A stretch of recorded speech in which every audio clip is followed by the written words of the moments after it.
کہ قرآن ہاتھ پڑھ کے یوسف پسروری نے کہا نبی نے ایک رکعت بھی اپنی زندگی چ رفع الیدین کرن تو بغیر نہیں.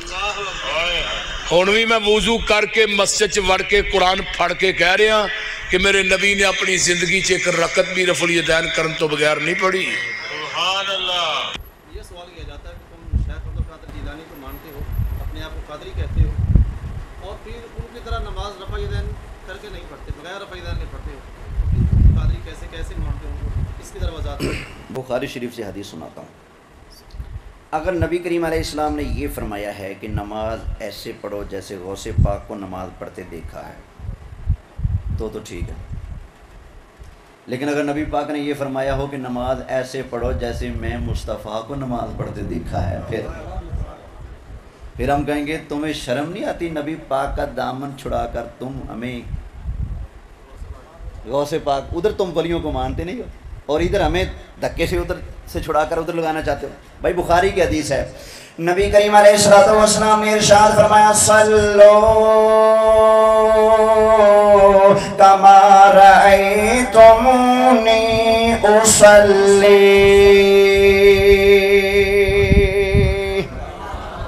سارے کہہ رہے ہیں سبحان اللہ. فرمایا نماز تم نے ایسے پڑھنی ہے جیسے تم نے میں مصطفیٰ کو نماز پڑھتے دیکھا ہے. نماز کیسے پڑھنی ہے؟ جیسے نبی کریم علیہ السلام کو نماز پڑھتے دیکھا ہے. دوسرا، یہ رفع الیدین والا مسئلہ دلائل کے مختلف ہونے کی بنیاد پر یہ اجتہادی مسئلہ ہے. جس کو جو دلیل سمجھ آئے، شرط ہے کہ پوری دیانتداری کے ساتھ اس نے دلائل کو پڑھا ہو. جس کو جو دلیل سمجھ آئے وہ اسی پر عمل کر لے. شرط ہے ایک کہ ہوئے مسلمان نماز ہو جائے گی. سمجھ آ گئی نا؟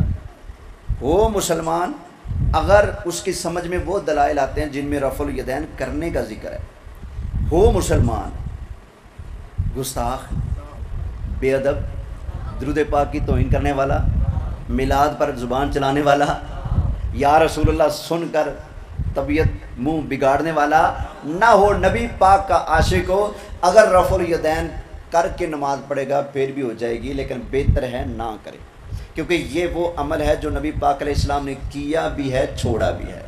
اتنا بتا دے بس، پہلے کام کیا جاتا ہے یا پہلے چھوڑا جاتا ہے؟ بولیں، پہلے کیا جاتا ہے بعد میں چھوڑا جاتا ہے. لہٰذا پہلے آقا علیہ السلام نے رفع الیدین کیا ہے، بعد میں آقا علیہ السلام نے اس کو ترک فرما دیا. ابو داود شریف، ترمذی شریف، نسائی شریف، ابن ماجہ شریف حدیث موجود. حضور کے صحابی حضرت عبداللہ بن مسعود نے ایک دن اپنے شاگردوں کو جمع کیا، فرمایا الا اصلی بکم صلاۃ رسول اللہ صلی اللہ علیہ وسلم. فرمایا میرے پترو، میں تمہیں اللہ کے پیارے محبوب علیہ السلام والی نماز پڑھ کر نہ دکھاؤں؟ انہوں نے کہا جی بالکل. فصلی، حضرت عبداللہ بن مسعود نے نماز پڑھائی. فلم یرفع یدیہ الا فی اول مرہ، آپ نے صرف نماز کے شروع میں ہاتھ اٹھائے، باقی پوری نماز کے اندر ہاتھ نہیں اٹھائے. بولے سبحان اللہ. صرف شروع میں ہاتھ اٹھائے، باقی پوری نماز میں. اور فرمایا کہ یہ رسول اللہ کی نماز ہے. حضرت عبداللہ بن مسعود رضی اللہ تعالی عنہ. اور صحیح مسلم شریف کے اندر حضرت جابر بن سامورہ رضی اللہ تعالیٰ عنہ حدیث کے راوی فرماتے ہیں کہ ہم نماز پڑھ رہے تھے اور اوپر سے اللہ کے محبوب تشریف لے. ہم کیا کر رہے تھے؟ نماز پڑھتے کیا کر رہے تھے؟ رفع الیدین کر رہے تھے. اوپر سے آقا علیہ السلام تشریف لائے. سرکار نے آ کر دیکھا تو فرمایا مالی اراکم رافعی ایدیکم کأنہا اذناب خیل شمس اسکنوا فی الصلاۃ. فرمایا میں تمہیں کیا دیکھ رہا ہوں کہ تم نماز کے اندر ایسے ہاتھ اٹھاتے ہو جیسے شرارتی گھوڑا دم اٹھاتا ہے. اسکنوا فی الصلاۃ، فرمایا نماز کے اندر سکون اختیار کرو. نماز کے اندر کیا کرو؟ اللہ کے محبوب نے خود بھی رفع الیدین کو ترک کر دیا. اور مسلم کی حدیث سنائی ہے، صحابہ کو رفع الیدین کرتے دیکھا، نبی کریم علیہ السلام نے ان کو اپنی زبان سے منع بھی فرما دیا. بولیں سبحان اللہ.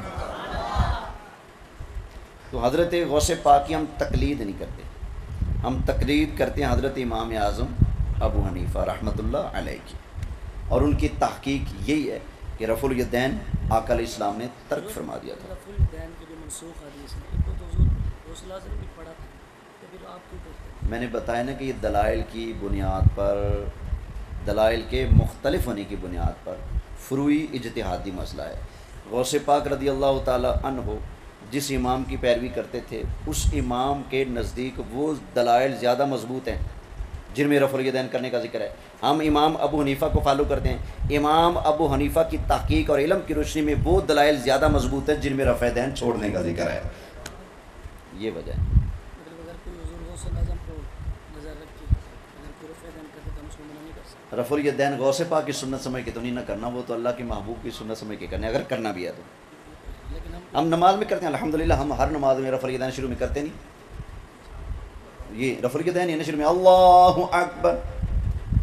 پہلے سرکار صلی اللہ علیہ وسلم رفع الیدین 2 سجدوں کے درمیان بھی فرماتے تھے، اور واضح صحاح کی حدیثیں سجدوں کے درمیان بھی آقا علیہ السلام نے رفع الیدین کیا ہے، یہ صحاح کے اندر موجود ہے.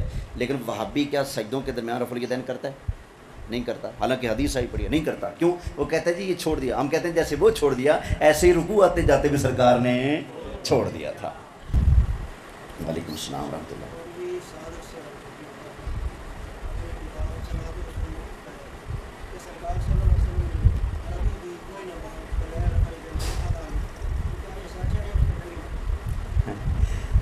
اگر اس کی مراد رکوع آتے جاتے ہیں کہ ہر نماز میں رکوع آتے جاتے حضور نے رفع الیدین کی ہے تو چٹا جھوٹ بولا ہے.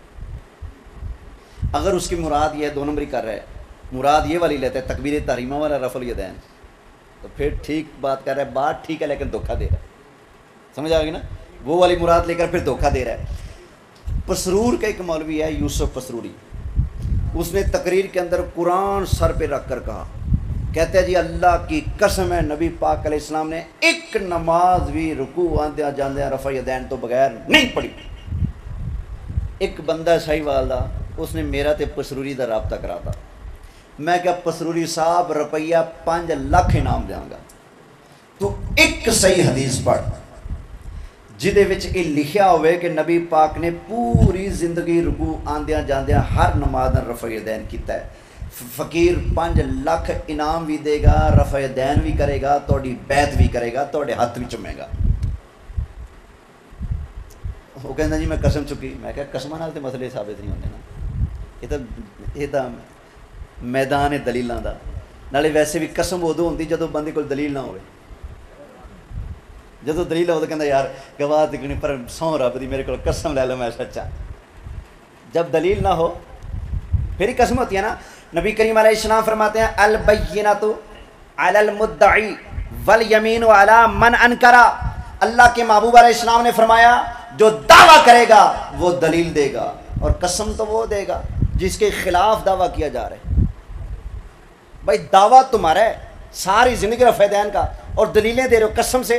قسم تو تمہارا دینا بنتا ہی نہیں.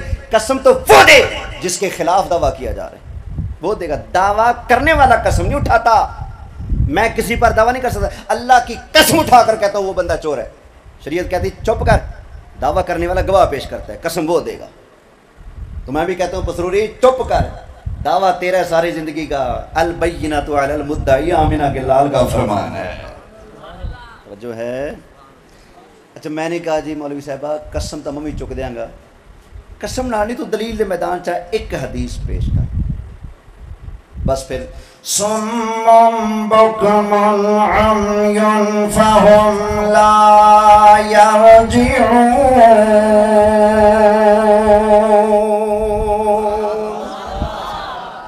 میں یہاں بھی چیلنج کر رہا ہوں آج.